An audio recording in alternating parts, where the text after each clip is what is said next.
Қайырлы күн баршаларыңызға. Бүгін сіздерге балалар сүйсініп жейтін кириешки, яғни сухарикидің үй жағдайындағы керемет әдісін ұсынбақпын.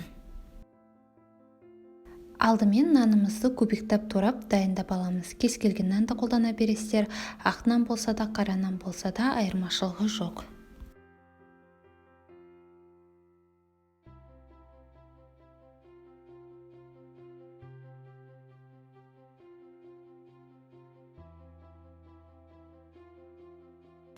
Енді бөлек ыдысқа тұз, қара бұрыш, паприка және де қызыл бұрышты саламыз.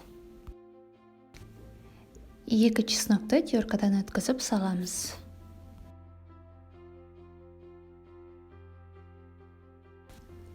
Сұйық май және де еріген сары май салып, барлығын жақсылап араластырамыз.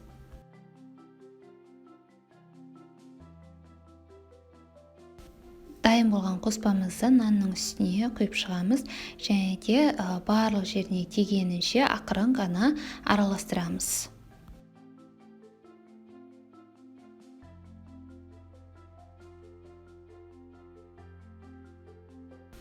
Енді пешке салатын ыдысымызға сухарикилерді бір тегіс етіп жайып орналастырып шығамыз.